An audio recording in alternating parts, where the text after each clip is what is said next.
Assalamualaikum warahmatullahi wabarakatuh. Alhamdulillahilladzi hadana subulal salam wa afhamana bi syariatin nabil karim. Asyhadu an la ilaha illallah wa asyhadu anna Muhammadan abduhu wa rasuluh. Allahumma shalli wa sallim wa barik ala sayyidina Muhammadin wa ala alihi wa ashabihi ajmain. Amma ba'du. Fa ya ayuhan nas ittaqullah haqqa tuqatih wa la tamutunna illa wa antum muslimun. Qala Allah ta'ala fil Qur'anil Karim, a'udzu billahi minasy syaithanir rajim. Bismillahirrahmanirrahim. Wa in kana dzu usratin fanadhiratun ila maisarah. Shadaqallahul azim wa shadaqa rasuluhun nabiyil karim. Wa nahnu ala dzalika minasyakirin was-sahidin walhamdulillahi rabbil alamin. Hadirin wal hadirat rahimakumullah. Mengawali khutbah pada siang hari yang penuh keberkahan ini, khatib berwasiat kepada kita semua, terutama pada diri khatib sendiri, untuk senantiasa meningkatkan kualitas keimanan dan ketakwaan kita kepada Allah Subhanahu wa taala dengan menjalankan semua perintahnya dan menjauhi semua larangannya.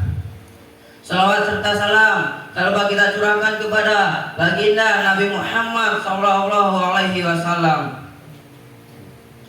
Nabi sebagai uswatun hasanah, panutan terbaik bagi kita, khususnya umat Islam. Rasulullah sallallahu alaihi wasallam bersabda, "Man nafasa an mu'minin kurbatan min kurabid dunya." Barang siapa yang meringankan suatu kesulitan dari seorang mukmin di dunia, nafasallahu anhu kurbatan min kurabi yaumil qiyamah, maka Allah akan ringankan baginya kesulitan di antara kesulitan di hari kiamat. Wa may yassara ala mu'sir, dan barang siapa yang memudahkan orang yang kesulitan, yassarallahu alaihi fid dunya wal akhirah, maka Allah akan mudahkan urusannya di dunia maupun di akhirat. Pada sabda Nabi sallallahu alaihi wasallam, "Man nafasa an mu'minin kurbatan min kurabid dunya." Barang siapa yang meringankan suatu kesulitan dari seorang mukmin di dunia, nafasallahu anhu kurbatan min kurabi yaumil qiyamah, maka Allah akan ringankan baginya kesulitan di antara kesulitan di hari kiamat. Hal ini kembali kepada kaidah bahwa balasan yang diberikan kepada seseorang sejenis dengan amal apa yang ia lakukan. Banyak nas makna seperti hadis di atas, seperti hadis innama yarhamullahu min ibadi, sesungguhnya Allah menyayangi di antara para hamba-hambanya. Siapa yang Allah sayangi? Ar-Rahmah, orang-orang yang percaya. Begitu pula dengan hadis innallaha yu'adzibu, sesungguhnya Allah akan menyakiti alladzina yu'adzibuna an-nasa fid dunya, orang-orang yang suka menyakiti orang lain di dunia. Kurbah yang disebutkan dalam hadis di atas adalah kesulitan besar yang menyebabkan seseorang dirundung kebingungan dan kesedihan. Tanfis atau nafasa adalah meringankan suatu beban seseorang dari kesulitan tersebut. Sedangkan taufid atau faraja maknanya lebih besar, yaitu menghilangkan kesulitan seseorang sehingga sirna kegundahan dan kesedihannya.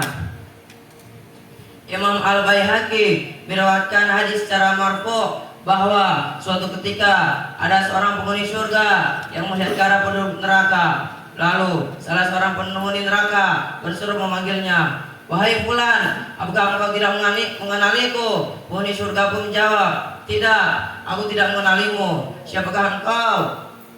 Penghuni neraka pun berkata, "Aku adalah orang yang pernah bertemu denganmu di dunia dan engkau meminta seteguk air dariku. Lalu aku pun memberikannya kepadamu." Penghuni surga pun menjawab, "Ya, aku mengenalimu." Kemudian penghuni neraka pun berkata, "Jika begitu, mohonkanlah pertolongan dari Allah untukku." Nabi SAW bersabda, lalu ia meminta pertolongan kepada Allah dan berkata, "Ya Allah, jadikanlah aku pemberi syafaat untuknya."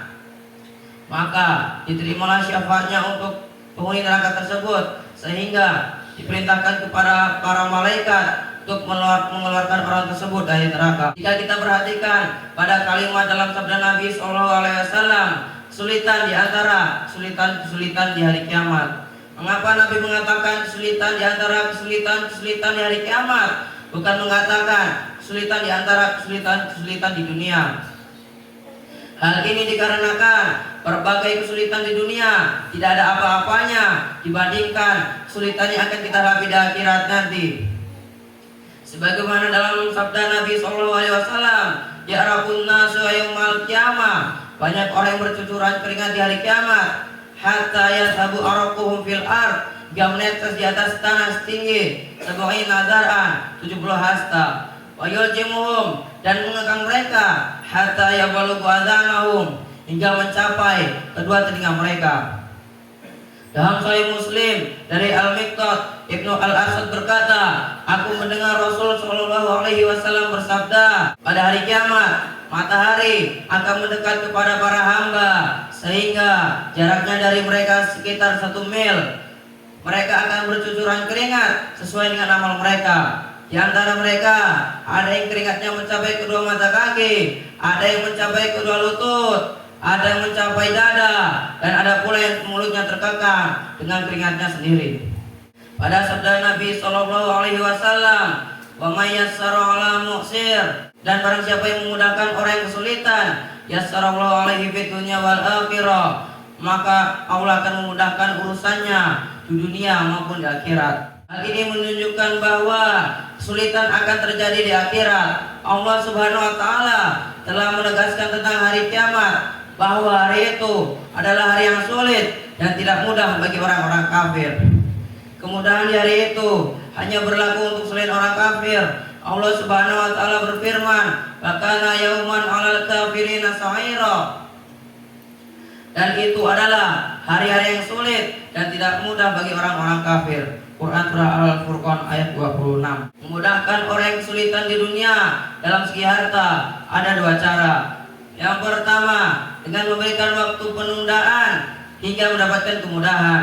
Hukumnya wajib bagaimana dalam firman Allah Subhanahu wa taala dalam Quran surah Al-Baqarah ayat 280 yang berbunyi, wa in kana dzu usratin, dan jika orang yang berhutang itu dalam kesulitan, wa nadhiratun ila maisarah, maka berilah ia tenggang waktu sampai ia memperoleh kemudahan. Atau dengan cara yang kedua, yaitu dengan membebaskannya dari tanggungannya. Jika orang yang membebaskannya adalah orang yang menghutanginya, jika bukan, maka dengan memberikan harta yang dapat menghilangkan kesulitannya tersebut. 2 hal ini memiliki keagungan dan keistimewaan di sisi Allah Subhanahu wa taala. Ada sebuah cerita di mana ada seorang pedagang yang menghutangi orang-orang. Lalu suatu ketika ia melihat orang yang kesulitan membayar hutangnya. Ia pun berkata kepada para pembantunya, "Wahai pembantuku, bebaskanlah ia dan biarkanlah dia. Mudah-mudahan Allah mengampuni dan membebaskan kita." Maka Allah pun mengampuni pedagang tersebut. Pada riwayat lain dikatakan, ada seorang lelaki yang meninggal. Maka ditanyakanlah kepadanya, "Wahai fulan, apa yang menyebabkan Allah mengampuni dosa-dosamu?" Ia pun menjawab, "Aku berdagang dan berjual beli dengan banyak orang.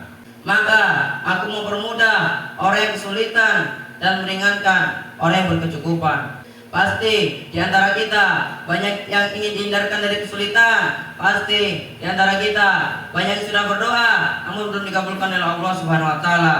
Mungkin kita hanya perlu mendengarkan sabda Nabi SAW, "Man arada an tustajaba da'watuhu," barang siapa yang ingin dikabulkan doanya, wa antuk syafa kurbatuhu, dan diangkat kesulitannya, falifarid an mu'sir, maka hendaklah ia memudahkan orang yang kesulitan. Mungkin dengan kita melakukan sesuatu yang terdapat pada hadis di atas, insya Allah kita akan dihindarkan dari kesulitan, dan insya Allah kita akan dikabulkan doanya oleh Allah Subhanahu wa taala. Masyiral muslimin rahimakumullah. Demikianlah khutbah pada siang hari yang penuh keberkahan ini. Mudah-mudahan membawa manfaat dan barokah bagi kita semua. Amin amin ya rabbal alamin. Barakallahu li wa lakum fil Qur'anil karim wa nafa'ani wa iyyakum bima fihi minal ayati wa dzikril hakim. Ataqabbal minni wa minkum tilawatahu innahu wal ghafurur rahim.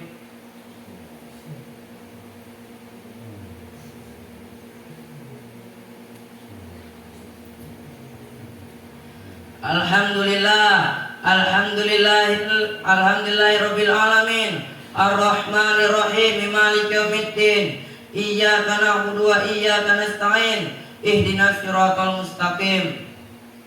Asyhadu an la ilaha illallah wa asyhadu anna Muhammadan abduhu wa rasuluh. Allahumma sholli wa sallim wa barik ala sayyidina Muhammadin wa ala alihi wa ashabihi ajmain. Amma ba'du. Faya ayuhan nas ittaqullah haqqa tuqatih wa la tamutunna illa wa antum muslimun. Qala Allah ta'ala innallaha wa malaikatahu yusholluna 'alan nabi ya ayyuhalladzina amanu shollu 'alaihi wa sallimu taslima.